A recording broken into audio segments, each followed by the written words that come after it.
Drop! On my way.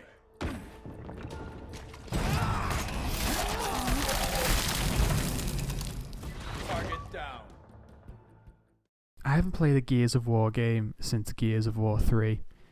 Gears of War 4 and 5 did not really appeal to me, as I was quite happy with how Gears of War 3 ended. However, when I saw Gears Tactics announced back in E3 2018, it piqued my interest again, and I felt I had to try this game. So, what is Gears Tactics? Gears Tactics is a turn-based tactics game set 12 years before the original Gears of War. Gears Tactics features a 3-act campaign with main characters Gabe Diaz, Sid Redburn, Michaela Dawn, and a 4th character I won't say for spoiler purposes. Gabe and friends must recruit, develop, and command soldiers in order to track down and kill the evil locust scientist, Ukon. At first glance, you may be thinking, this is Gears of War XCOM edition. And you're not wrong in some ways, but let's not make this a comparison video. Shooting, reloading, throwing grenades and using special abilities all take up action points, meaning you have to constantly plan ahead. Units can also go into Overwatch and will shoot anything that gets into that cone of vision. Clever positioning is key. Staying out in the open will likely turn you into a grey block of Swiss cheese, so it's best to stay in cover. Locusts can use Overwatch as well as you can, and will look to pin you down wherever they can. Shooting at an enemy has a chance to miss, and if you've played these types of games before, you know how frustrating and hilarious it can be to see your character miss an enemy that is right in front of them. But your shots also have a chance to critical hit an enemy and deal massive damage. The classic chainsaw and bayonet make a return in this game, and you can also execute downed enemies in typical Gears fashion. Remember your friend who was really good at sniping on Gears of War? Well, now you can play as them and easily pop off a few locust heads. You'll still miss a point blank shot though. I have to say the action in this game is really satisfying. Seeing your well thought out plan of attack come to fruition as you mow down a whole group of enemies, or flanking that sniper that has a teammate pinned down and introducing him to some chiropractic therapy with your chainsaw. Generally speaking, the combat is very enjoyable and aesthetically pleasing. However, it does come with its frustrations. The RNG mechanics can really work against you. Taking multiple shots at a locust who really is not that far away or obstructed and miss every shot, but when it's the locust's turn, they do the same and hit every single one. When progressing through the map, enemy spawns can be a little bit unfair. You move towards an objective and the enemy drops in 3 locust grenadiers who just walk right up and shoot away. It also feels like some enemies can move like twice as much as you can. Getting into cover does not always work either. I have clicked to move my squad member into cover and instead they have just stood next to it contemplating life instead of getting down. Sometimes you can wipe out a map and complete the main objective, but you will still have to end the turn to get more action points just to move to the end of the mission.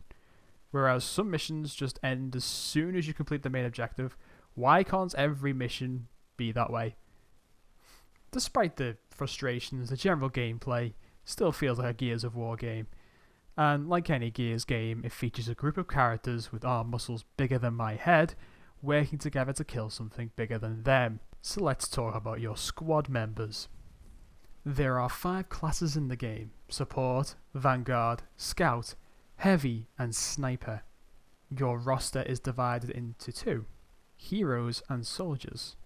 Heroes and Soldiers share the same classes, the only difference being soldiers can die for good, and if one of your heroes dies, it's game over straight away. Your 4 heroes on their respective classes are as follows. Gabe Diaz is the Support class, Sid Redburn the Vanguard class, Michaela Dawn Sniper class, They Who Shall Not Be Named the Scout class, and there is no Heavy class for the heroes to my knowledge. So let's go into a bit more detail about the classes in this game. Support class is the healer and can also buff squad members to deal more damage or have more action points per turn. The support classes have the Mark II Lancer with a chainsaw bayonet.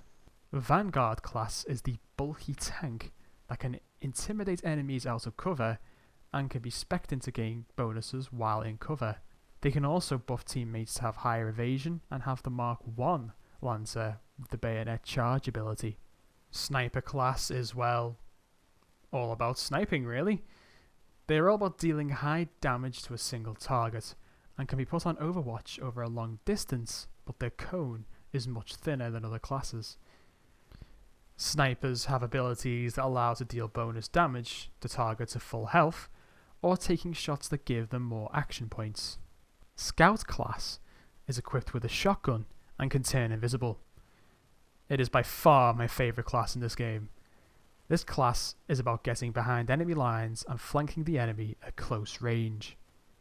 They can be spec'd into doing more damage with grenades too, and can plant proximity mines. The Master Troll. Kill a locust and then turn invisible so they can't do anything about it. Heavy class uses a heavy machine gun to mow down the enemy. They are excellent on Overwatch and pretty much wipe out anyone who steps into that cone of vision. Heavies love firing from cover and can receive bonuses for doing so. They have a suppressing fire ability which freezes enemies so they cannot move on the next turn. Each class has different skill trees, but can only have a maximum of 18 skill points used per character. I like the class system, but a big problem for me is that there is no difference from the heroes to the soldiers. A support soldier can learn the same abilities as Gabe can. I think I would rather see the heroes each have their own unique abilities. However, the aim is to have your soldiers be leveled into skills your heroes aren't, and vice versa. Still, it would be nice to have our heroes actually be unique. Your soldiers' and heroes' armours can be customised with various different colours and patterns. You can change your soldiers' hair and give absolutely anyone a moustache, which is absolutely fantastic. The customization is a nice touch that can actually add attachment to your soldiers. I definitely have my favourites playing through the game, and luckily, well, I say luckily, but I only managed to lose one soldier the entire playthrough. To get more gear for your gears, you must pick up crates in the battlefield. These can also be obtained by completing optional objectives and sometimes by finishing the main missions. There are no other departments in this game like a research or upgrade departments, which I actually think is a really big miss. So the only way you actually get better gear is by obtaining these loot crates. This is where the game starts to lack a bit of depth. I think I would have preferred an upgrade system or a research system which allows you to develop new weapons for your gears, but instead they just have you complete missions to get more stuff, which is, it's not terrible, but it's pretty basic. By having these loot boxes, it tries to step into the looter-shooter territory, but I didn't really feel the need to pick up every single crate, as they'd be placed in areas that meant I would have to take an extra 3 turns on a map already cleared of enemies just to pick it up. You may think I am lazy, and you are correct. Moving on to main missions and side missions, at certain points in the story, you'll have to complete a certain number of side missions in order to progress with the game. This is not bad, but they start to feel like filler rather quickly. There are only 8 missions per act, and some of the missions are just reused objectives on another map or exactly the same as the side mission you just completed. Bundle this together with the slow leveling up, you don't really feel like you're progressing at all. But the missions that are actually unique are actually quite well designed, although having the filler side missions that are exactly the same as what you've done already 2 missions ago gets old very quickly.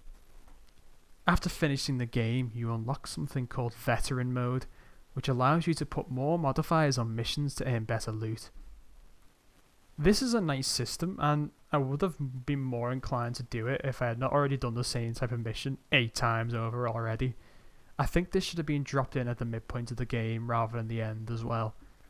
Again, this shows more lack of depth. Mission variety is big in games like this, and There were times where I'd just complete a story mission and want to continue, only to have to complete 2 side missions that were just a reskin of an earlier mission. I think this game should have took a few leaves from the Dawn of War 2 campaign and have genuine optional side missions with decent rewards instead of forcing repetitive side missions for minimal XP gain. Veteran mode is a good idea though, and could add a few hours onto your playthrough if you so desire. This brings us to the story of the game. I won't spoil the story too much, but I will say it's fairly lackluster.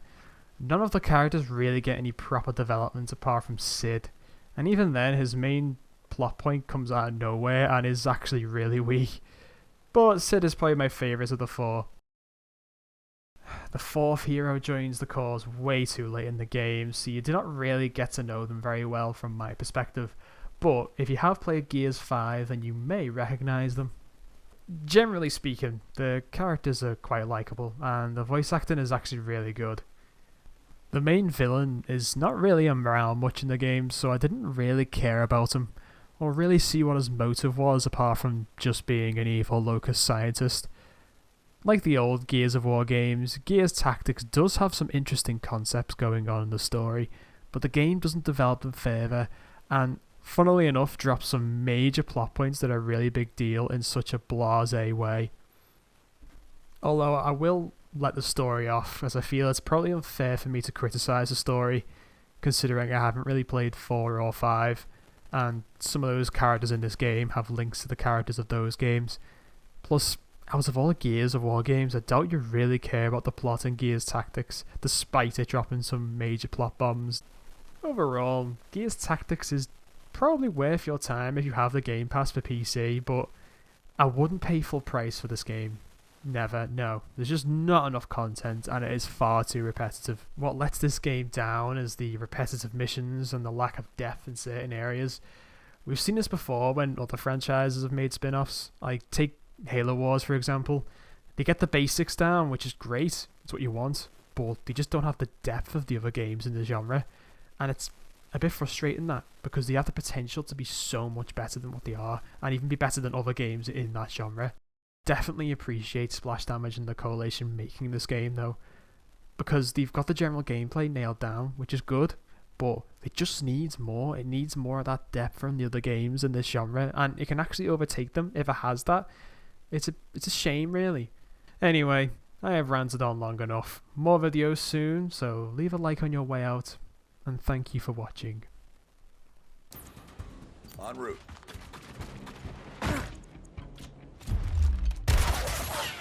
No contact!